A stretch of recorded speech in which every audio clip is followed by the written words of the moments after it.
This is the Bar Stewards Enquiry. Right? You're talking absolute rubbish.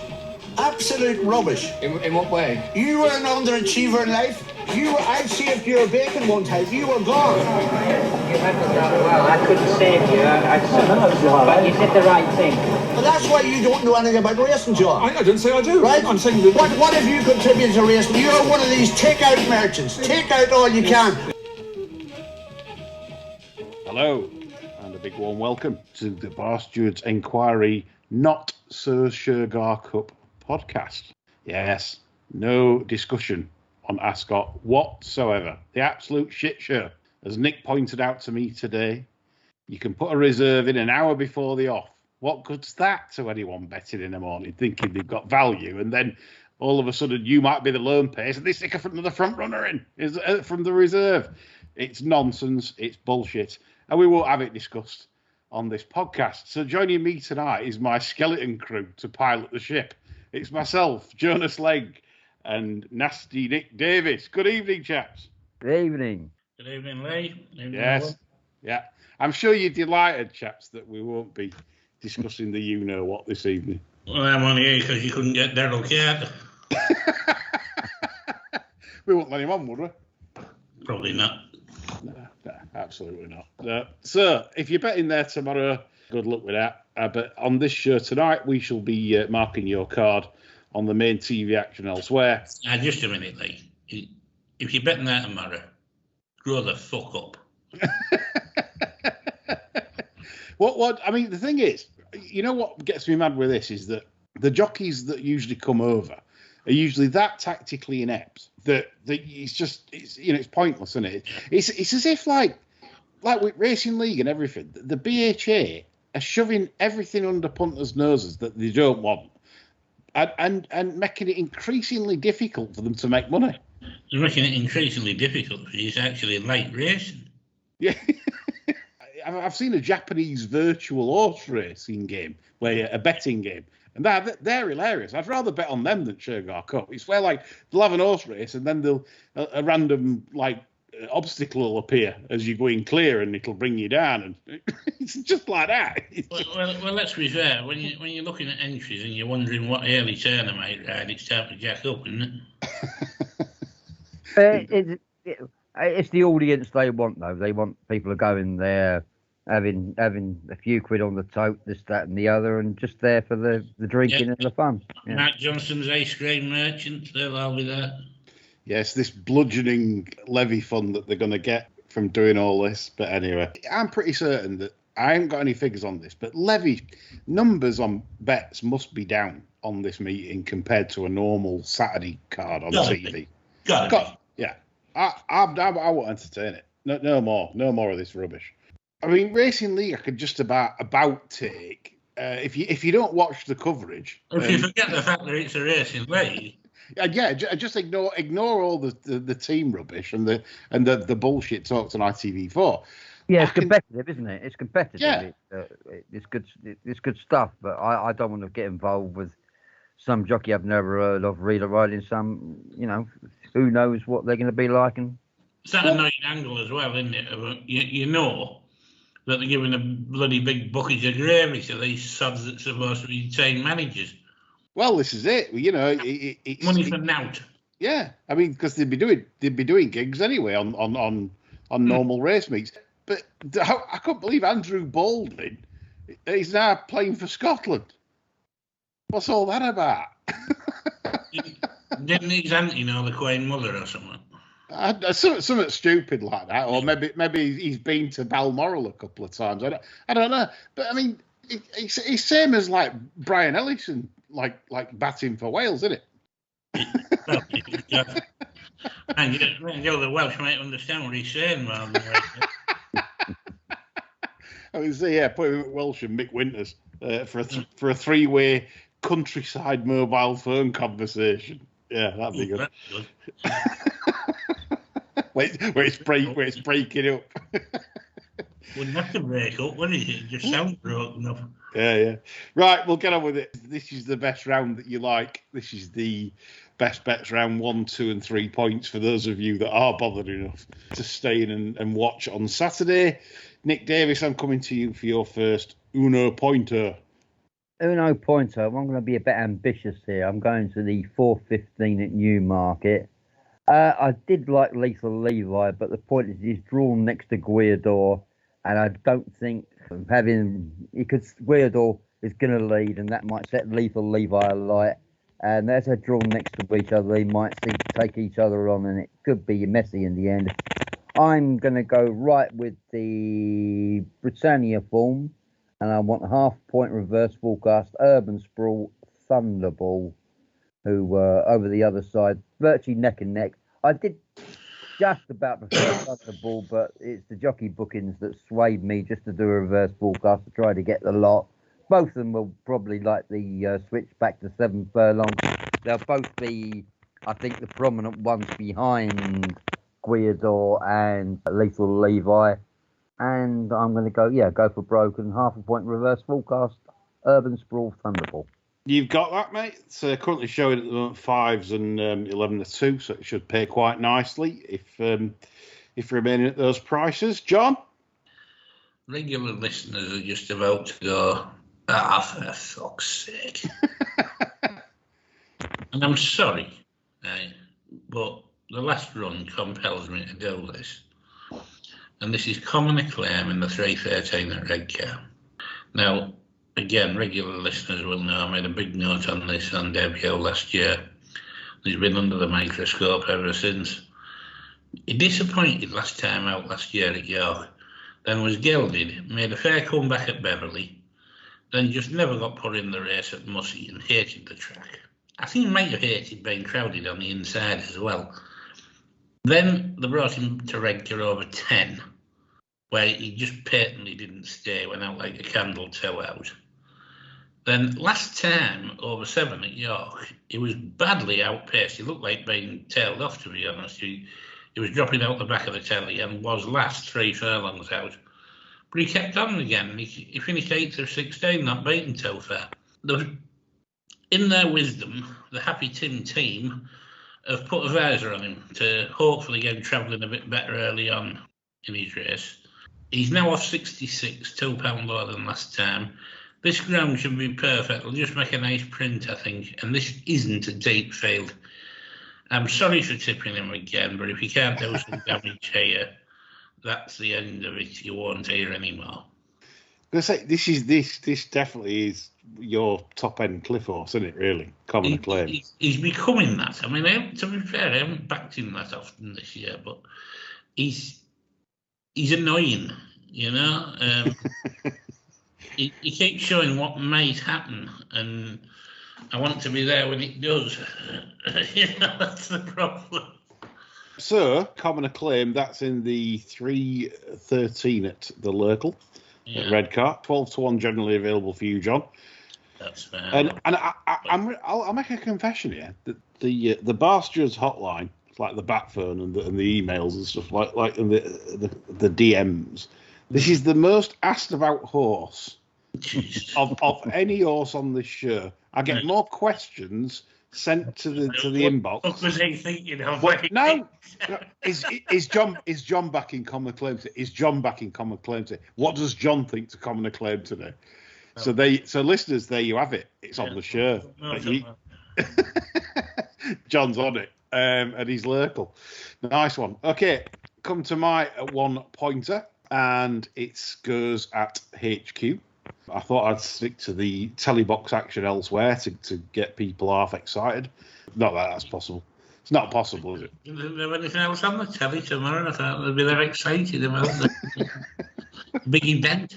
Yeah, so it's going to be a 1-point win bet, and it goes in the 340 there. That's the Sweet Solera Stakes at HQ, and it'll be going on Soprano at 7-2, available with 3 firms. I don't particularly class this as a great bet, but I class it as the right bet at the price. They've currently punted Fallen Angel, the one that finished in front of Soprano in the Star Stakes, at like 5-2, 9-4. Now, whilst Fallen Angel was very strong through the line, what we can take from that is that Fallen Angel really needs a mile right now.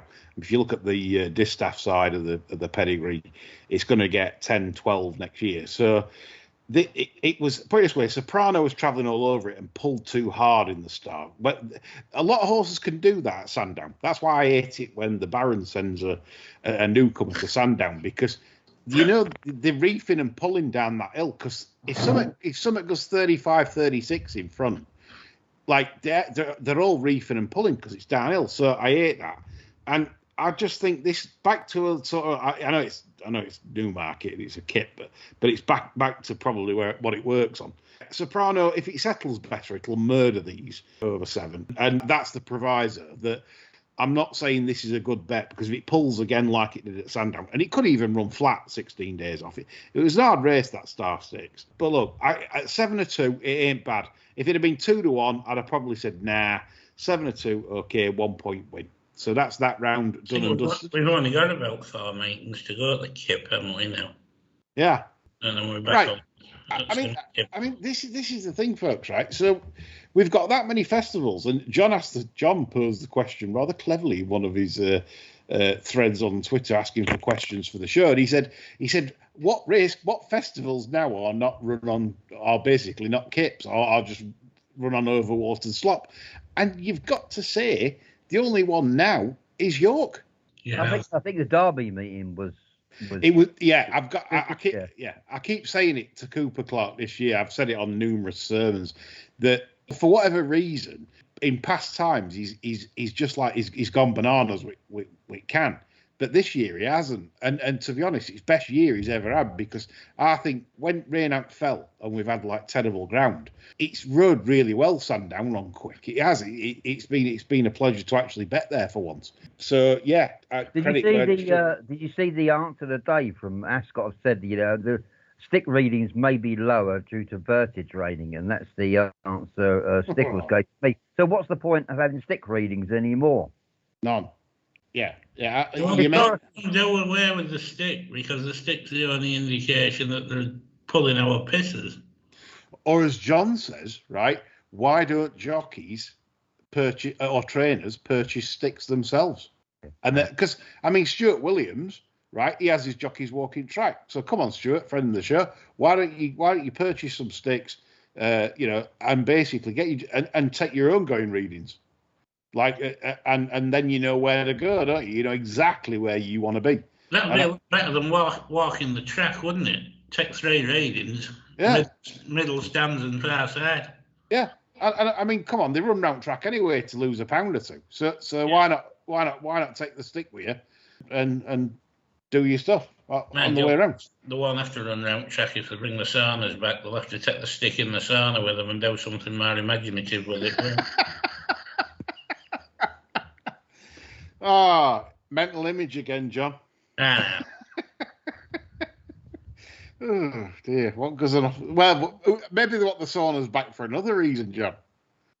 Oh dear. I don't know. Right, 2 point round. Who's going to kick us off? John, you can kick us off at 2 points. Right, and this is in the 807 at Ayr. Yeah. And this is from the resurgent David O'Meara, not O'Mara. He's always been O'Meara to me, miserable little ginger sod. Concept boy, this horse is in good fettle right now. He had absolutely no chance held up at Sandown last time, but he ran quite an eye-catching race. He was not going to get the first 2, but he did as well as you could have possibly hoped for in the circumstances. And as a result, he's come down £2. And he's in a lot easier race because he's not at Sandown. So he's up against Ian Jardine and Hopalong and Jim Goldie. So I'm hoping he can do some damage here. He should be a very, very solid each-way bet. I'll go 1 point each way. I think he's around about 8-1. He's 1 point each way, 8-1, and yeah, it's only 3 pegs though. That's all right. You're all right. You're coping with that. Just about. Just in case he tosses it off late. Yeah. Yeah, if he does, I'll give a shit. Yeah, absolutely right. Good stuff, John. Up at Air for the late show. Golf club might have ordered his crispy beef by then, and dining on it. And he might choke on it after that, John. He'll be upset. He's farting by then. Sorry, I was due to have me first. I've never had shredded crispy beef, and I was so gutted because I was going to order it last night, and I was so excited. I thought, I'm going to do this. I'm doing it. It's not my typical Chinese sort of dish. No, so that chili at your place has all exotic stuff, doesn't it? It does. Smoked yak's tongue and... Yeah, it's proper bonkers. But so anyway, I thought I'm going to do it. I'm going to have that. They've gone on holiday. Shut. I mean, I know you never got on holiday this time. I've actually done my own. I did with jalapenos and chili jam, and I looked up online. Did all the chopping up. It wasn't bad first go. The chili beef. I do sweet and sour. But my wife loves my sweet and sour. Well, yeah, a bit of sweet and sour. Yeah, I'll beat that. That's all. That's when you take one home and she brings her mother, isn't it? Yeah. There's none of that malarkey. This isn't mother comes sweet and sour. I love that. Well done, John. Right, lovely shots around there from John and Nick. Right, so I'll come on to my selection, which is 2 points win, 225 Haydock. That's the nice handicap there of the mile. Bod Organ. and Nick will be shocked at this. This is 11-1 with Paddy's and Betfair. No, I've got to go 10s because there's a number on a sudden ambush. So it's 10s for price purposes. I'm on the nose. I said to Nick, we were talking off air, and I said, Nick said to me, what do you think's a Bod Organ? I said, it's a total cunt. But I've now revised my conclusion. So I watched Newmarket and it was really odd because it seemed to be travelling all right. Brian Moore going nicely on it, and then he just come completely off it. And then if you watch the last 100 yards, it's flown up. Now it could be that. It could be that. But also, if you look last year, its best form came with digging the ground. Now there's rain forecast at Haydock tomorrow, quite a bit of it before the start. Mm-hmm. So I just wonder if it genuinely just can't go on because Daft Hills has run it on good to firm 3 times, and you just wonder. I mean, look at that foot. You can't get away from that military order form, can you? It was last season, and that's why I tipped it at Haydock with Ollie first time out, where I thought it was a bit unlucky, and it was third to Jar, which is rated 98, Arabian Storm, that's rated 96, and Military Order was 4th in the race. Larfy was 5th, that's rated 95. And this thing, albeit an idiot trader, is off 85. I mean, you have got Rusty Lee as well, which ain't great, but, you can't have everything, can you, at double figures? So 2 points on the nose, Bod Organ improved for a little bit of dig, which I think we'll get tomorrow after the rain. 8 round here. Yeah, he's used to it for Carl Burke, and he knows what he's doing. Rode plenty of winners for Carl Burke round here. So 2 points on the nose, Bod Organ 10-1. Nick Davis finished the round. Right, I'm going the 3 o'clock at Haydock. It's another round of where Larcy will turn up. Given he's 15-8 and strong, I'll have to oppose him. I mean, the King of Conquest has got Doyle on, Peter's on first time, Buick's stayed at Newmarket, and I'm going to go with Richard Fahey's Midnight Mail. It's been campaigned like a good horse. It's gone to the Breeders' Cup. It was raced at Royal Ascot. And the only time it's really disappointing was at Ascot when it tackled 12 furlongs. It's got a Sun Chariot area. I like the way it went in between horses last time at York. And, yeah, it's got Sun Chariot entry, a Group 3 entry, so they must be building it up. They obviously like this a lot, and I think it hit the line really strong at York last time. And if there's anything wrong with the front two, I think this will win. 2 points win. Do you know what? I'm so glad you've tipped that, because when you went through first two, I'm thinking, don't tip the Corpse Yard. Don't tip it. Don't tip Hortons. Don't do it because it's like his yard's completely dead at the moment for whatever reason. Yeah, so I'm really pleased you've tipped that because, like you said, that did blow me away at York as well. I was like, wow, that was. I always impressive. like it when horses go in between horses without any hesitancy at all. Yeah, and that went in between two horses like straight as the gun barrel. Yeah, obviously much more to do, but like you're obviously reflecting on.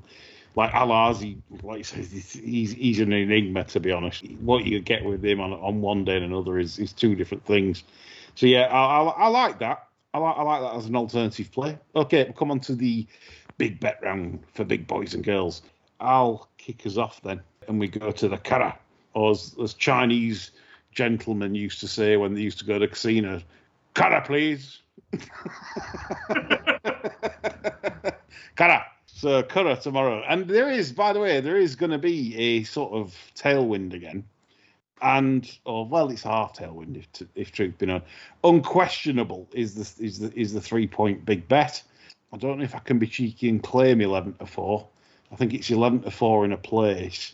No, two, yes, no, yeah, yes, no, yeah, yes, two places, yes. William Hill bet 365, lovely jumper. So that's the price claimed. What I think here, John, Nick, it's a good case, this. I do respect the filly of Donnacha's, of Fetus. I think she's a very good filly. It's very strong form. It's stacking up. You can't knock anything. She's 3 from 3. If that beats me, I wouldn't be surprised. I would be surprised if the Ammo horse beats me. And here's the reasoning why, and this is the angle into the race, that, well, obviously, they're trying to do the same again and run a pacemaker or Ammo for Bucanero Fuerte, who needs 7 furlongs, really. They did it last time. The difference was they were drawn next to each other. So it was really easy for Stott to slipstream. Hang on. Wasn't Stott. Jockey No, down. sorry. Yes, yeah. Rosser Ryan. Sorry, I'm insulting Rosser there. Big time. Yeah. So you're right, yeah. You're right to pull me there. Now, though, you've got stall 1 and stall 7, which is just opposite end. So it's going to be, especially with Jesse's going forwards from stall 2, it's going to be very difficult for Stott to get that sort of slipstream from the pace. So, and Ryan, I don't think he'll be fucking about this time. Ryan, I thought, were a bit lax last time. He gave it sort of like a free 2 lengths in the early stages and then made up ground really easily, took it up and then just got headed close, so basically outstayed by an horse that does need 7 right now. So that was the angle into the race. So even if you don't back my selection, if Bucanero Fuerte wins, I'll be very surprised tomorrow because it can't pan out the way that it did last time. So I think it's either the filly or unquestionable for me. And I thought 11-4 is very good. I mean, old Big John will be sat there with his coconuts banging on his knees, knocking one out as like 2 Wootton Bassets in race. I mean, it's great. It's great for the old man, isn't it? Right. I'll finish there. You won't mind the Caravaggio filly either, will he? Well, that's it. Caravaggio filly as well to boot. I mean, he can't win. He'll be looming it up now. Yeah, old John here is going to be like, ooh, he's going to love the Phoenix tomorrow. Right, that's me done. Nick Davis. Right, 3 points. I'm going against you in the 225. I don't mind. Haydock, yeah. Haydock. Now, what my case is, the front of the market is stacked with 3-year-olds and one older horse, a Fleet of Land, who was last time out, second to Dutch Decoy. I felt there was a rail bias at HQ that day. But if you look in the record of the Open, if all the 3-year-olds in Open handicaps in the last month, you had Septic nowhere in the Collar Challenge, Racing Breaks Rider nowhere in the Golden Mile, Liberty Lane, Saxon King, Havana Blue, One Nation behind Dutch Decoy. You had Bordeaux, Glenfield and Serona who were beaten by Darkness. So they've not actually been setting the all-age scene alight. Now, I'm hoping there's some rain here because there's excuses this horse is in the last 2 runs. It was too firm at Salisbury when it ran, and 7 furlongs would have been no good because it's better at 8 and 9 around a turning track. And this is Helm Rock. I think he doesn't have to lead, but he'll be up there behind a couple of horses like Harswell Duke will probably lead. But no, he's won. He's won over 8 and 9. Hopefully from 10 he can just get across and track the pace. Kingscote does ride Haydock particularly well. 2 points win, 1 point place at a big price, 20 odd, I think. Yeah, I think you can get. I think you can get some. Let's check here. 225. I've seen some 22s knocking around. I don't know if I can give you that. I can give you that. 22 to 1. Yeah, 22 to 1 for Helm Rock. It's a point each way and a point win. Yeah. Yeah, it's with the Paddies and Betfair, lovely stuff. Kingscote on, and his only visit to Haydock so far resulted in a win as well. So, and he's probably well handicapped off 88. I like your case because I'd probably be against the top end of the market for reasons that Isla Jura got withdrawn for soft ground recently. And Poet Master, although, yes, looks well in, he's probably short enough for a race of this nature. So me and Nick going head-to-head with two big prices. Right, so before we finish this round, we've got one more selection. John Lang. Right. I was pleased to see Nick give Midnight Mile a positive mention because this ties in very nicely with my selection in the 410 at Haydock. This is Rafe and Ralph's Lose Yourself. And I've been waiting since, I think, October to get another look at this one. Obviously, she's had some sort of problem. But her form with Midnight Mile on the second and final start last year, for me, gives her an excellent chance in this. Midnight Mile's kept very good company since. Won the listed race at York last time, solidifying her 104 rating, which I think goes very close in this. And also, when you look at the opposition, BG, to my eye, looks very light and hard trained at Goodwood. I wanted to take that one on next time, no matter what. Purple Play has looked well below form this year and was gloomy as fuck at Ponte Carlo last time. Heredia is a dark angel, so she's found in fuck all at 4 years. And Stenton Glider had everything in favour last time and got nutted by a 78 rated horse. Lose Yourself's the 5th best in on official figures and is the one horse with the scope to improve on a mark, I would have said. She's won on soft, so if it rains it won't matter. Yards and cracking, Nick, really, for them. 61% running to form according to the Racing Post. 3 points win, please. 15 to 2 generally available. John, just to touch on this race again, didn't you mention that Breege you wouldn't want to see turned out quickly after its last race? Yeah, I thought she looked absolutely trained to the minute and very lean. And I thought she had had enough race at Goodwood. Hats off to me for winning it, but not for me. Indeed. It's like you say, I agree with you, actually. Not due to conditioning, but I think she's had 2 really hard races as well. Like there was nothing in the, she was all out in both. Right? Yeah, I'm in agreement with that. So I like it. I like the tips. Well done, chaps. I think we've covered a difficult Saturday off quite well with some nice choices and prices. On to the TV fare. Very, very strange coverage tomorrow. We have just got the 4 races tomorrow. Haydock to Newmarket and Curragh. So just the 4 to go through. Terrible. 225 then. The London Mile Series qualifier. Obviously, we've already discussed this a little bit. But Organ for me. Nick makes a very good case, I feel, for the large price Helm Rock. I think that could be a shrewder play, may I say so, than my choice. I think he does make a fair point. We've not heard John on this race yet. I quite like Cathab as a type. When he ran in the Wood Dick now, I was quite impressed with him, but he's been an extremely slow learner. And then Haggis in Haggis fashion takes him rated 87 to Ripon for a shit maiden, which he won. And they've dropped him £12. I think he's at some point he's going to be considerably better than that. I think he's got the potential to be 95, pushing 100. It might not be this year though, because he has been a particularly dozy bastard. But if the penny's starting to drop and that's boosted his confidence at Ripon, he could be very dangerous tomorrow, I think. It's interesting. It's interesting. I did look at it, and I wanted to be with this because you know what I think to Agus and his placing and stuff. He's a lovely shot. The Newmarket run was good on debut. Really liked it, and to be honest, it's ran to 85 there on debut. So, like you said, but then it just kind of the Westerton race, that was a farce, weren't it? Because that's when Ryan pinched it from the front.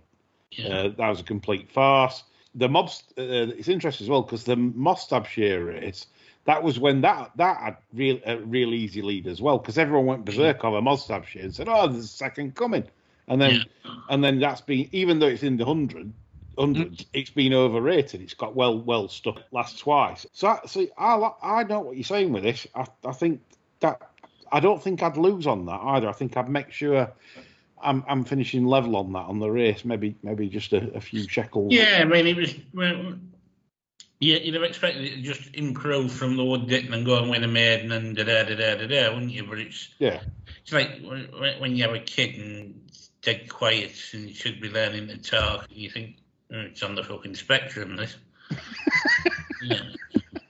Cathab is on the spectrum. Yeah, autistic. Autistic horse.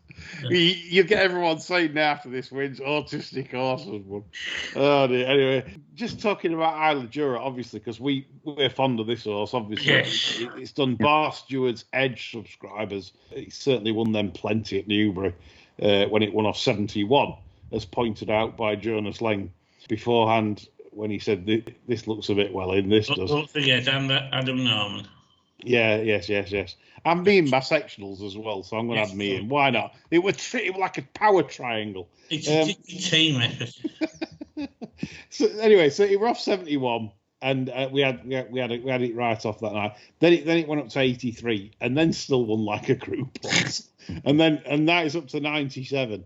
I don't think 97 will stop it, but I wouldn't want to see much rain. If they're taking it out because of soft ground last time, then I wouldn't want to see any rain. So if you're back in that one, I'd maybe just wait. You might as well just wait because I don't think price will be much different between now and tomorrow lunchtime, to be honest. So you might as well. He's not going to lose 60 far in that, is he? Not really, no. So, right, on to Nick's race in the 3 o'clock at Haydock. I did feel Nick made a good choice here because this filly really did impress me at York. I didn't have the stones to sort of tip this because I'm just on like official. I always look at official ratings. I don't know why I bother doing this, but I just do. And I just thought, ooh, she's found herself in a spot here. But she's basically going the right way and really improving. And I'm sorry, I'm going to have to agree with Nick. And John, are you in agreement with Midnight Mile? I'm afraid so, because I couldn't tell anybody to back Alassie at 15 to 8, and my other alternative's dead. It's dead yard. Yeah. Yeah. The James Orton team. Get the vets in, James. See what's wrong. Right. They're any worse. You want to get a team of priests in. I mean, King of Conquest has done nothing wrong, but Buick prefers to go to the Newmarket. They put the pieces on it. It wasn't a bad 6 last time at Royal Ascot, but it might have done enough for a little while. No, I'm with you. Right, the 340 at HQ is the Sweet Solera, and obviously I tip Soprano. And anyone's just watched that Star Stakes, Fallen Angel. It looks a very stout horse. It's by Too Darn Hot, and obviously a lot of stamina on the distaff. So I felt that Soprano would be travelling all over this if it can settle. I would like your 2 thoughts on this, please. What do you think about the bottom? Wild Goddess. Yeah. I thought she was very impressive.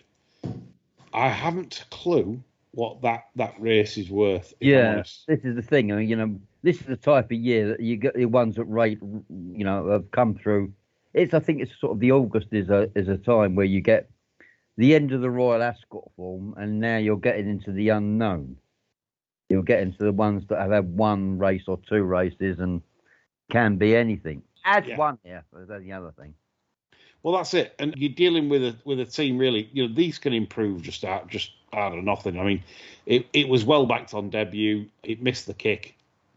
Nothing went right. It wasn't a great race because Summit, the one that it thrashed next time, finished in front of it. So, but again, that's what finished second. So you're not learning anything. And the fifth has got well beat since the other Godolphin runner in that race. So I really don't know what to make of that. Time doesn't really stack up in terms of what the top of the market's achieved. But like you said, Nick, it's one of them. But would I want to take fives or something like that? No. If it was a bigger price, I'd probably have a look at it. But fives is a bit short. When you've got Soprano at 7-2, and you've got this at fives, and Soprano's basically run to definitely 100. This definitely hasn't run to 100. I think that's your answer. John? I think Jabara is quite interesting here, provided it doesn't rain more.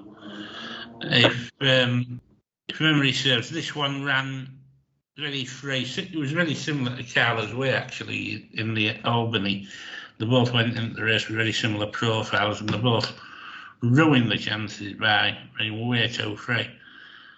I like this one very much on debut. She travelled very kindly and then put the race to bed quite nicely and was going on nicely at the finish.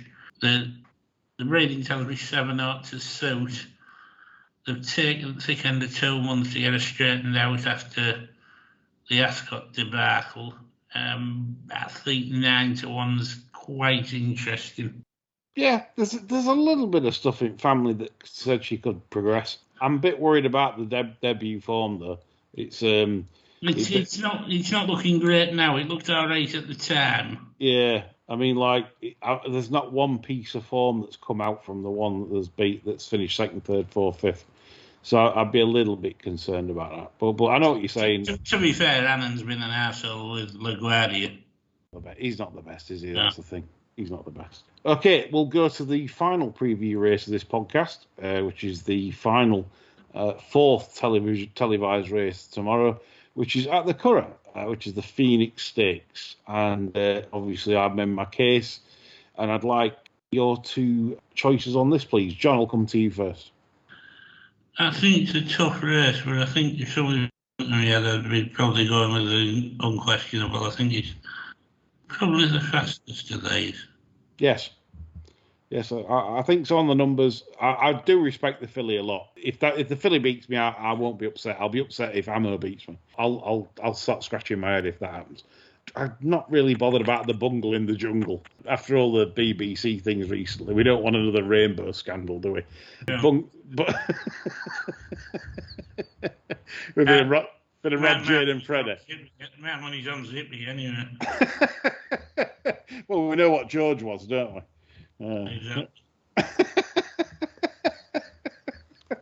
Oh, I'm in trouble. You agree with me, John? Nick, any views on this? I haven't really got a clue, to be honest, on this one. Yeah, nice. I know you don't follow the Irish scene as much, unless it's 5 furlong Premier handicaps over there, and you're backing all the British runners like you do. Yeah, good stuff.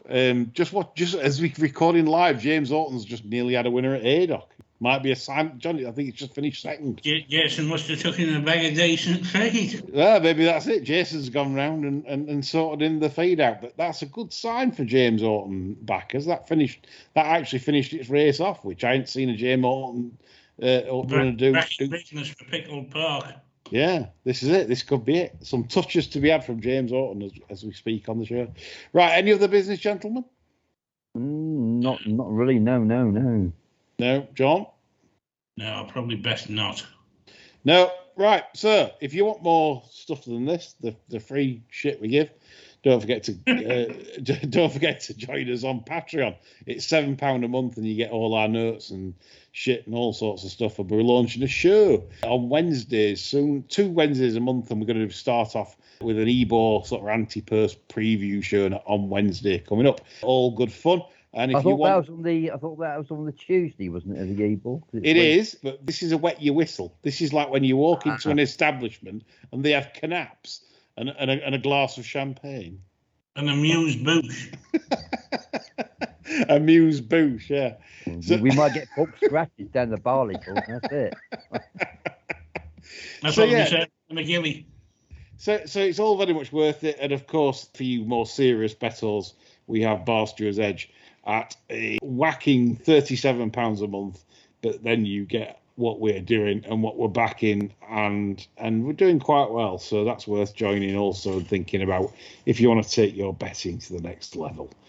That's all from us. We're back on Sunday with more crap. Bye for now.